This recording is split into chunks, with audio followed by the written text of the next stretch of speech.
Hello साथियों, आपका alpha academy में स्वागत है। आज इस वीडियो में हम छत्तीसगढ़ उच्च शिक्षा विभाग के द्वारा जो प्रयोगशाला परिचायक की भर्ती निकली हुई है, उसमें हम विज्ञान विषय के कुछ महत्वपूर्ण प्रश्नों को देखेंगे और विज्ञान विषय से आपके 60 नंबर के प्रश्न पूछे जाने हैं और ये सभी प्रश्न कक्षा 9वीं और 10वीं की विज्ञान की पुस्तक से लिए गए हैं। तो आइए वीडियो को शुरू करते हैं। तो इसमें पहला प्रश्न है कि निम्नलिखित में से कौन-सा कथन न्यूटन के गति के तीसरे नियम के लिए सही है? तो इसमें पहला ऑप्शन है बल एक ही निकाय पर लागू होता है। दूसरा ऑप्शन है बल एक ही निकाय पर विपरीत दिशा में लागू होता है। तीसरा ऑप्शन है बल अलग-अलग निकाय पर विपरीत दिशा में लागू होता है और चौथा ऑप्शन है बल दूरी पर निर्भर करता है। तो इसका सही आंसर हो जाएगा ऑप्शन नंबर सी, बल अलग-अलग निकाय पर विपरीत दिशा में लागू होता है। फिर अगला प्रश्न देखते हैं। समीकरण F बराबर ma को न्यूटन के खालिस्तान के रूप में जाना जाता है, मतलब इसे न्यूटन के किस नियम के रूप में जाना जाता है? तो इसका सही आंसर हो जाएगा ऑप्शन नंबर ए, मतलब न्यूटन के दूसरे नियम के रूप में इसे जाना जाता है। फिर अगला प्रश्न, जब एक गिलास पर रखे गए कार्ड को उंगली से धक्का दिया जाता है तो उस पर रखा सिक्का गिलास में गिर जाता है। यह कथन किस नियम को व्याख्यात करता है? तो इसमें पहला ऑप्शन है ऊर्जा संरक्षण का सिद्धांत, दूसरा ऑप्शन है जड़त्व का नियम, तीसरा ऑप्शन है न्यूटन का गति विषयक तीसरा नियम और चौथा ऑप्शन है संवेग संरक्षण का सिद्धांत। तो इसमें सही आंसर हो जाएगा ऑप्शन नंबर बी, जड़त्व का नियम। फिर अगला प्रश्न, गति का प्रसिद्ध नियम खालिस्तान ने दिया था। तो इसमें पहला ऑप्शन है डाल्टन, दूसरा ऑप्शन है न्यूटन, तीसरा ऑप्शन है गैलीलियो और चौथा ऑप्शन है थॉमसन। तो इसका सही आंसर हो जाएगा ऑप्शन नंबर बी, न्यूटन। फिर अगला प्रश्न, जब एक नाविक आगे की दिशा में कूदता है तब नाव पीछे की तरफ हट जाती है। यह उदाहरण न्यूटन के कौन से नियम को दर्शाता है? तो इसमें ऑप्शन देखेंगे तो पहला ऑप्शन है गति का दूसरा नियम, दूसरा ऑप्शन है गति का पहला और दूसरा नियम, तीसरा ऑप्शन है गति का तीसरा नियम और चौथा ऑप्शन है गति का पहला नियम। तो इसका सही आंसर हो जाएगा ऑप्शन नंबर थर्ड, गति का तीसरा नियम। फिर अगला प्रश्न, किलोग्राम गुणित 1 मीटर सेकंड को खालिस्तान कहा जाता है। तो इसमें ऑप्शन देखेंगे तो 1 न्यूटन, दूसरा ऑप्शन है 1 कूलाम, तीसरा ऑप्शन है 1 पास्कल और चौथा ऑप्शन है 1 जूल। तो इसका सही आंसर हो जाएगा ऑप्शन नंबर फर्स्ट, 1 न्यूटन। फिर अगला प्रश्न देखते हैं। एक राइफल से गोली चलाई गई, यदि राइफल बिना किसी रोक के पीछे की ओर आती है तो राइफल की गतिज ऊर्जा क्या होगी? तो इसमें पहला ऑप्शन है गोली की गतिज ऊर्जा से अधिक, दूसरा ऑप्शन है गोली की गतिज ऊर्जा से कम, तीसरा ऑप्शन है गोली की गतिज ऊर्जा के बराबर और चौथा ऑप्शन है शून्य। तो इसका सही आंसर हो जाएगा गोली की गतिज ऊर्जा से कम, ऑप्शन नंबर बी। फिर अगला प्रश्न देखते हैं। जड़त्व का नियम किसके द्वारा प्रतिपादित किया गया था? तो इसमें पहला ऑप्शन है आइजैक न्यूटन और जो इसका सही आंसर है वो पहला ऑप्शन हो जाएगा। फिर अगला प्रश्न देखते हैं। एक ऊंची छलांग लगाने वाला ऊंची छलांग से पहले कुछ समय तक दौड़ता है ताकि खालिस्तान का जड़त्व उसे लंबी छलांग लेने में मदद करे। तो इसमें पहला ऑप्शन है आराम, दूसरा ऑप्शन है दिशा, तीसरा ऑप्शन है आकार और चौथा ऑप्शन है गति। तो इसका सही आंसर हो जाएगा ऑप्शन नंबर 4, गति। फिर अगला प्रश्न देखते हैं। गति का दूसरा नियम खालिस्तान से संबंधित है। तो इसमें पहला ऑप्शन है दाब, दूसरा ऑप्शन है जड़त्व, तीसरा ऑप्शन है थ्रस्ट और चौथा ऑप्शन है संवेग।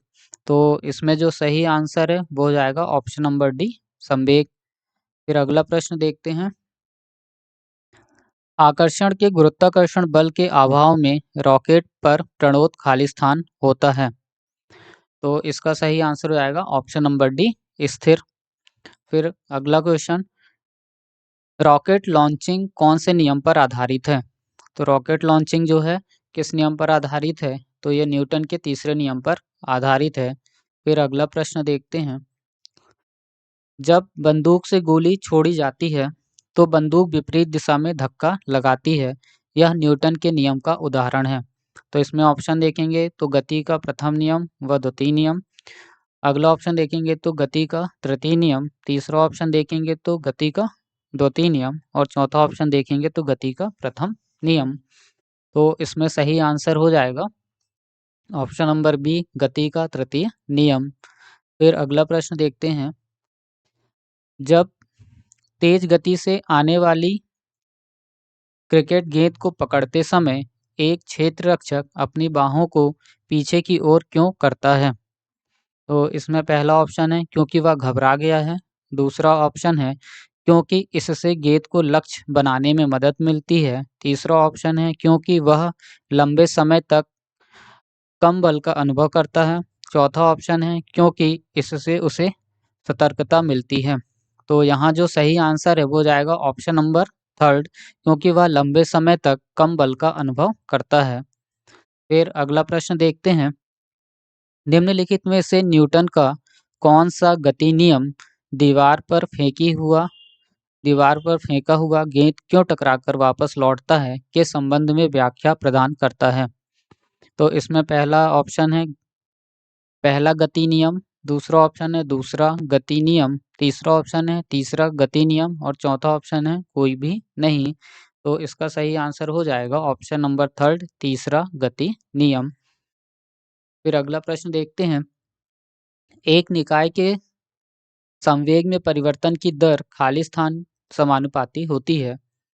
ऑप्शन ए है विस्थापन, ऑप्शन बी है बल, ऑप्शन सी है स्थितिज ऊर्जा और ऑप्शन डी है लागू दाब। तो इसका सही आंसर हो जाएगा उसमें लगने वाले बल, मतलब ऑप्शन नंबर बी, लागू बल। फिर अगला प्रश्न देखते हैं। गति का तीसरा नियम खाली स्थान और वेग के बीच संबंध प्रदान करता है। तो इसमें पहला ऑप्शन है स्थिति, दूसरा ऑप्शन है बल, तीसरा ऑप्शन है संवेग और चौथा ऑप्शन है समय।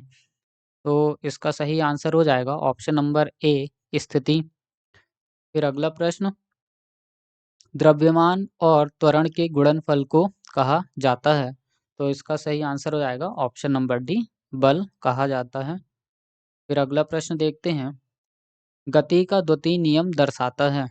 तो इसमें ऑप्शन में देखेंगे कि गति का द्वितीय नियम क्या दर्शाता है। तो इसका सही आंसर हो जाएगा ऑप्शन नंबर डी, किसी वस्तु की गति के परिवर्तन की दर शुद्ध बल की दिशा में वस्तु पर लागू शुद्ध बल के समानुपाती होती है। फिर अगला प्रश्न देखते हैं। निम्नलिखित में से कौन सा कथन गलत है? तो इसमें पहला ऑप्शन दिया है कि जब एक बस अचानक रुकती है तो बस में बैठे एक यात्री को पीछे की ओर एक झटका लगता है। दूसरा ऑप्शन दिया है कि एक व्यक्ति चलती बस से कूदता है तो वह गिर जाता है। तीसरा ऑप्शन दिया है जब एक घूर्णन करता हुआ एक पंखा बंद हो जाता है तो यह कुछ समय तक घूमता रहता है। फिर चौथा ऑप्शन दिया है जब एक बस अचानक रुकती है तो बस में बैठे एक यात्री को आगे की ओर एक झटका लगता है। तो इसमें जो सही ऑप्शन है वो हो जाएगा ऑप्शन नंबर ए, मतलब इसमें देखना था कि कौन सा गलत है। तो जब बस अचानक रुकेगी तो जो उसमें यात्री बैठा होगा उसको आगे की ओर झटका लगेगा और ऑप्शन ए में दिया था कि पीछे की ओर झटका लगता है, तो यह क्या हो जाएगा, गलत। फिर अगला प्रश्न। न्यूटन के गति के नियम का प्रकाशन किस वर्ष किया गया था? तो इसका सही आंसर ऑप्शन नंबर डी हो जाएगा 1687 में। फिर अगला प्रश्न देखते हैं। निम्नलिखित में से कौन सा उदाहरण न्यूटन के गति विषयक तृतीय नियम की व्याख्या करता है?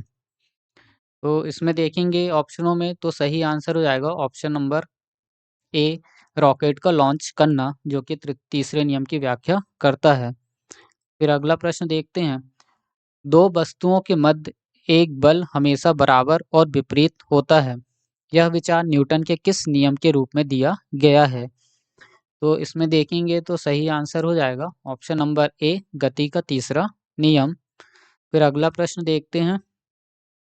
जब एक स्थिर बस चलना प्रारंभ करती है तो उसमें खड़े व्यक्ति पीछे की दिशा में गिर जाते हैं। निम्नलिखित में से कौन सा नियम इस परिस्थिति की व्याख्या करता है? तो इसमें देखेंगे तो सही आंसर हो जाएगा न्यूटन के गति का प्रथम नियम, जिसे जड़त्व का नियम भी कहा जाता है। फिर अगला प्रश्न देखते हैं। एक व्यक्ति स्थिर पानी में नाव पर खड़ा है। यदि वह तट की ओर चलता है तो नाव में क्या होगा? तो नाव तट से दूर चली जाएगी, स्थिर रहेगी। अगला ऑप्शन है तट की ओर चलेगी और डी ऑप्शन है डूब जाएगी। तो इसका सही आंसर हो जाएगा कि नाव तट से दूर की ओर चलेगी, मतलब व्यक्ति के विपरीत दिशा की ओर चलेगी। फिर अगला प्रश्न, बल की परिभाषा को किसके आधार पर व्याख्यात किया जा सकता है? तो किस नियम से व्याख्यात किया जा सकता है? तो यह न्यूटन की गति के दूसरे नियम से इसकी व्याख्या की जा सकती है। फिर अगला प्रश्न देखते हैं। न्यूटन के नियम कणों के प्रति अच्छे सिद्ध नहीं होते हैं। कब नहीं होंगे इसमें ये देखा गया है, तो ऑप्शन नंबर डी जो है इसका सही आंसर हो जाएगा कि प्रकाश के वेग के साथ तुलनीय वेग में गति करने पर। फिर अगला प्रश्न, स्थिर या गतिज अवस्था में परिवर्तन का प्रतिरोध करने की एक वस्तु की प्रवृत्ति को खाली स्थान कहा जाता है। तो इसमें पहला ऑप्शन है संवेग, दूसरा ऑप्शन है बल, तीसरा ऑप्शन है वेग और चौथा ऑप्शन है जड़त्व। तो इसका सही आंसर हो जाएगा ऑप्शन नंबर डी जड़त्व। फिर अगला प्रश्न देखते हैं। अविचलित वस्तुओं के आराम में रहने या समान वेग से चलने की प्रवृत्ति को क्या कहते हैं? तो इसका सही आंसर हो जाएगा ऑप्शन सेकंड जड़त्व। फिर अगले प्रश्न को देखते हैं। किसी स्थिर वस्तु के स्थिर रहने या गतिशील वस्तु के उसी गति से गतिशील रहने की प्रक्रिया कहलाती है। तो इसमें देखेंगे तो पहला ऑप्शन है वेग, दूसरा ऑप्शन है बल, तीसरा ऑप्शन है संवेग और चौथा ऑप्शन है जड़त्व। तो इसका सही आंसर हो जाएगा ऑप्शन नंबर डी जड़त्व। फिर अगला प्रश्न देखते हैं। समापन रेखा को पार करने के बाद भी एक धावक भागना जारी क्यों रखता है? तो इसमें देखेंगे तो सही आंसर हो जाएगा ऑप्शन नंबर बी कि गति की जड़ता उसे आगे बढ़ाती है। फिर अगला प्रश्न देखते हैं। जब कार एक घुमावदार सड़क पर मुड़ती है तो उसमें बैठे यात्री स्वयं पर केंद्र की विपरीत दिशा में एक बल महसूस करते हैं। यह बल खाली स्थान के कारण होता है। तो इसमें पहला ऑप्शन है अपकेंद्री बल, दूसरा ऑप्शन है अभिकेंद्री बल, तीसरा ऑप्शन है जड़त्व और चौथा ऑप्शन है गुरुत्वाकर्षण बल। तो इसका सही आंसर हो जाएगा जड़त्व। फिर अगला प्रश्न, निम्नलिखित में से किसके मध्य जड़त्व का मान अधिकतम होता है? तो इसमें सही आंसर हो जाएगा रेलगाड़ी और हवाई जहाज।